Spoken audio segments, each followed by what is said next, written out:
Salut la team, j'ai vu l'avant-dernier épisode de la saison 1 des Anneaux de Pouvoir et comme d'habitude, je vous fais une vidéo sur mon avis mais aussi des explications et on commence dès maintenant cette vidéo et n'oubliez pas de commenter et de liker. Let's go. Petit message avant de commencer réellement cette vidéo, on est plus de 8000 sur la chaîne, merci énormément à tous ceux qui se sont abonnés et bonne vidéo. Cette semaine, la série revient sur toutes les intrigues qui étaient absentes du spectaculaire épisode 6. Les nains et les pieds velus sont présents et ils font face à leurs propres soucis. L'ouverture de cet épisode ressemble étrangement au premier plan de Lost, zoomant sur Galadriel alors qu'elle ouvre les yeux pour faire face à la dévastation des terres du Sud.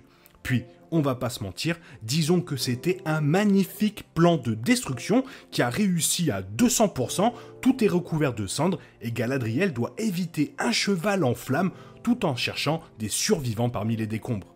Elle tombe nez à nez avec Théo qui devient son compagnon de voyage alors qu'il tente de se rendre au camp des Numénoréens.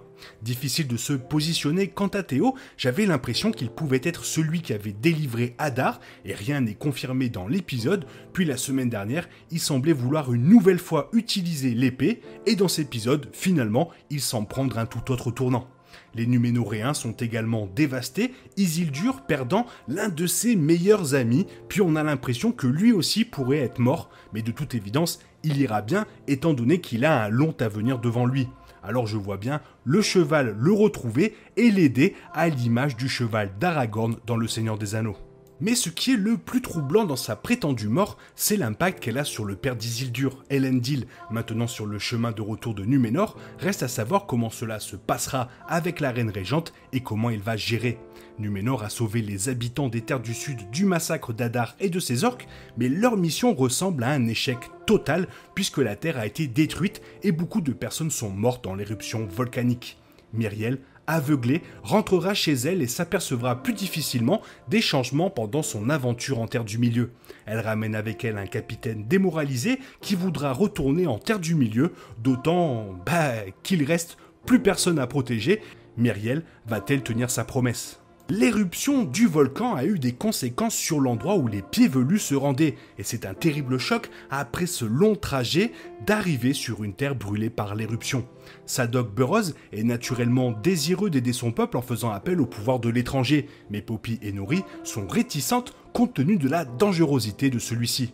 Puis, une nouvelle fois, dans un moment assez triste, l'étranger se retrouve seul sur sa route alors qu'il essayait simplement de faire le bien. La joie est de courte durée lorsque les personnages étranges qui ont suivi l'étranger arrivent sur les lieux. Elles sont effrayantes et le fait qu'elles semblent porter un bâton montrant l'œil de Sauron ne me rassure pas du tout. Puis après une interaction avec Nori, l'une d'elles brûle toutes les provisions des pieds velus, ce qui pourrait faire penser que ces trois personnages sont peut-être là pour empêcher l'étranger de faire le bien ou tout simplement l'emmener sur le chemin du mal. En tout cas, c'est du mal à 100%.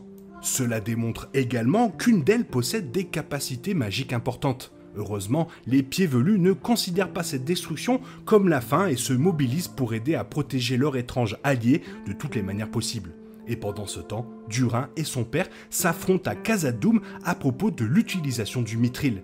Les elfes font une grande offre, plus que généreuse, sur laquelle Durin IV est personnellement très investi en raison de son amour pour Elrond. Mais le roi Durin ne veut pas risquer les périls de l'extraction du métal exceptionnel, estimant que les elfes devraient être laissés à leur sort.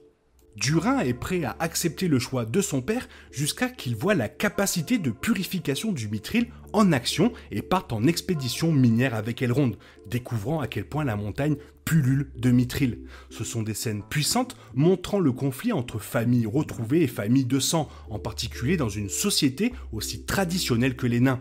Le discours enflammé de Disa à Durin sur leur avenir laisse clairement sa marque, mettant en place un combat de succession précoce.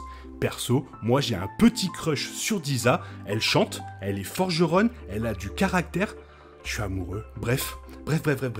Les choses ne vont pas bien pour les gentils dans cet épisode qui montre les conséquences du plan d'Adar. Pourtant, la plupart des héros sont encore plus déterminés à faire ce qu'il faut avec leurs amis.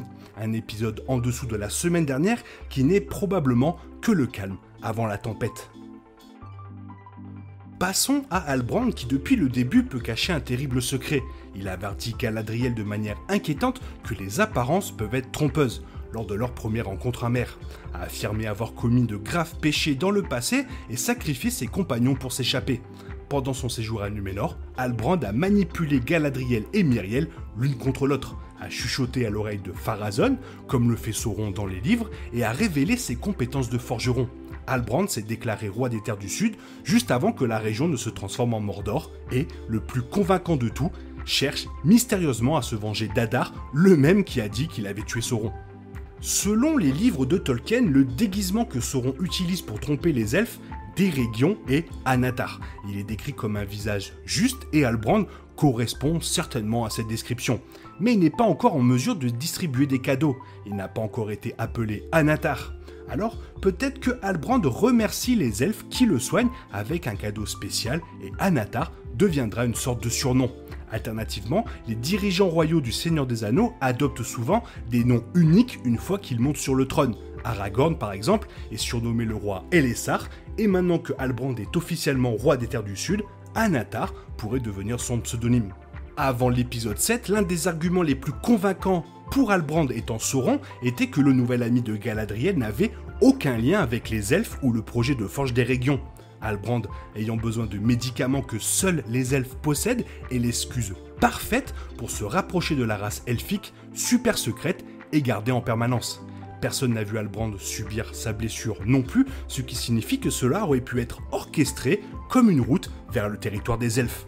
Quoi qu'il arrive ensuite, dans la série, les chances de Halbrand d'être le seigneur des ténèbres Sauron sont nettement plus élevées maintenant qu'il va se mêler à la société des elfes. Autre révélation de l'épisode est le réveil du Balrog de la Moria. À travers les annexes du Seigneur des Anneaux concernant Durin, il est assez clair sur le fait que le Balrog de la Moria n'a été dérangé que dans le Troisième Âge. C'est 2000 ans trop tôt avec le moment de la série, et pourtant il semble assez bien réveillé à la fin de l'épisode 7, teasant une sorte d'assaut possible contre les nains de la Moria, sans méfiance. Toutes sortes d'activités Balrog dans la chronologie du Deuxième Âge risqueraient malheureusement et en effet de briser le canon de manière considérable. Normalement, les nains ont creusé trop profondément pour le Mithril, en constante diminution, et en ont payé le prix.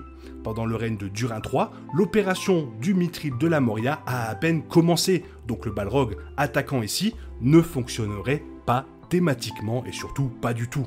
N'importe quelle sorte d'attaque de Balrog pendant le Second Âge dissuaderait sûrement même le nain le plus maniaque du Mithril de poursuivre plus loin le minerai rare. Une façon dont la série pourrait éviter de rompre la continuité établie est tout simplement de ne plus montrer le fléau de Durin. La créature est réveillée par une feuille qui tombe. Ok, peut-être qu'elle se rendort pendant encore 2000 ans, on va savoir. Cependant, le public pourrait à juste titre se sentir un peu niaisé par le Balrog de l'épisode 7, sans finalement le voir vraiment. Il serait également étrange que le Balrog se réveille à cause d'une seule petite feuille, parce que quand les nains vont commencer à exploiter le puits juste au-dessus, ils vont faire du bruit, puis c'est des nains, donc voilà quoi. Donc j'ai hâte de savoir comment Amazon a géré la situation, parce que pour le moment, ça m'inspire rien de bon. Et finalement, à la fin de l'épisode, Adar a officiellement baptisé les Terres du Sud en Mordor, même si le mot ne sort pas de sa bouche, nous avons la confirmation à l'écran, mais en fait, le nom est utilisé par une autre personne bien avant. Plutôt, Galadriel guide Théo à travers le paysage décimé.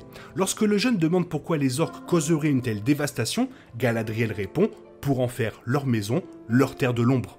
Si Galadriel avait choisi de parler dans sa langue natale dans cette scène, elle aurait peut-être prononcé le mot Mordor ici, qui se traduit par terre sombre, dans sa langue bien sûr. Mordo signifie aussi ombre dans une autre variation de langage, faisant de Mordor le plus proche de terre d'ombre, ou terre sombre bien sûr. C'est donc en fait Galadriel qui donne le nouveau nom aux Terres du Sud, bien avant qu'Adar ait clairement la même idée. Le tout dernier plan de l'épisode 7 est la transition de texte susmentionné de Terre du Sud à Mordor, histoire de bien confirmer, histoire que les téléspectateurs comprennent bien. En conséquence, la scène finale de l'épisode 7 n'a pas tout à fait le punch qu'elle était sûrement censée avoir, car on le savait tous en fait. Mais bon, au moins, pour ceux qui savaient pas, ils pourront pas dire que ce n'est pas le Mordor. Cet épisode était un peu en dessous comparé à celui de la semaine dernière, mais par contre je pense qu'il voulait absolument qu'on voit toutes les conséquences et sur toutes les espèces de la Terre du Milieu. Toi, si tu as vu l'épisode, fais-moi part de ton avis dans la zone commentaire, car tu sais que j'aime énormément vous lire. J'espère que la vidéo t'a plu, et si elle t'a plu, n'hésite pas à la liker, la partager, à t'abonner. Merci, je te souhaite une bonne matinée, après-midi, peut-être une bonne soirée ou un bon week-end. Bisous bisous, hasta la vista.